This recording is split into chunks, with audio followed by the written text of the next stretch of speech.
Right then, another video again. This time it will be going over the, effectively, what all this lot means. Impact, range, stability, handling, reload speed, and obviously the rounds per minute, and then obviously like velocity, blast radius, and charge time, and all of those when it comes to weapons in the game of Destiny 2. Now a general description of it would be impact will be effectively higher that bar, more damage per bullet. The range, obviously, how much damage you'll do over the course of range. Obviously, a very low range weapon will be only good for very close range. So if you're using a submachine gun against someone with a sniper, you're going to have to close the distance very quickly. Stability is, whilst firing your weapon, are you still able to, well, basically, how much is it moving? Are you able to keep it steady, or is it jerking all around the place?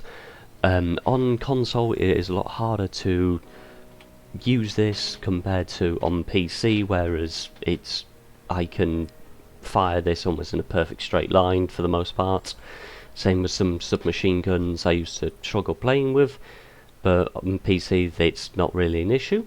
Handling is basically how quick can you swap to that weapon.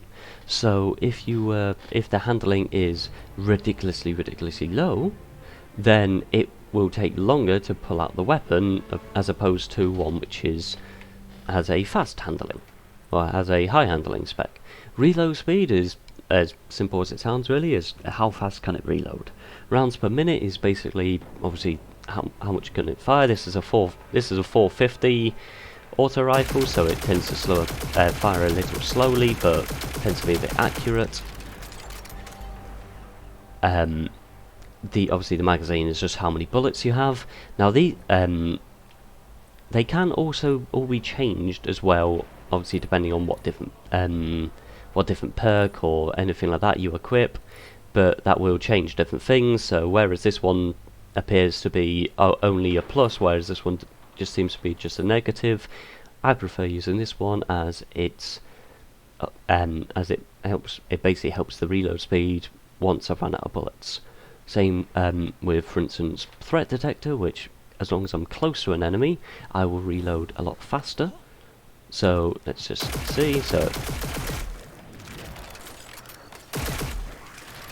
obviously a hell of a lot faster as opposed to if there was no enemies. Is a fair bit slower. Now with grenade launchers and rocket launchers, there will be the blast radius and velocity. Blast radius is effectively how big a boom are you going to make, and velocity is how fast that missile is going to hit. So for instance, Deathbringer, which is this exotic rocket launcher from Shadowkeep,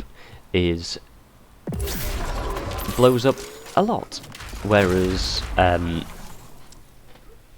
if I was to choose a different rocket launcher, it may not be as fast. So for instance, this one, the water coil, I actually don't have any ammo for this one now, but with this one it comes out a hell of a lot faster but does not explode as much.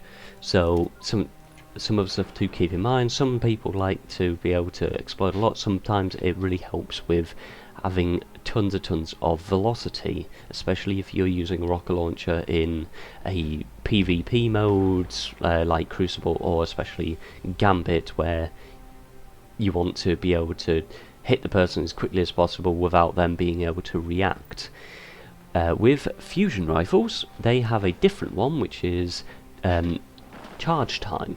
Now with charge time, it is effectively the lower the number, the faster the weapon will charge, and with the weapon obviously charging faster, you'll be able to shoot obviously a lot faster.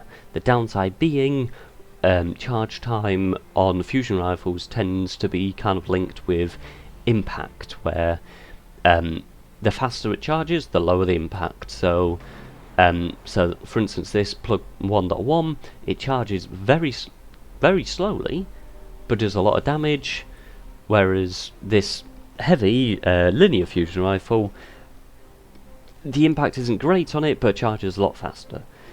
The which obviously these can also be changed with different perks. I don't have one equipped on me at the moment, but there is one which will instantly charge the weapon if you switch to it, so you literally pull out the weapon and it can instantly fire instead of having to power up and release a number of shots.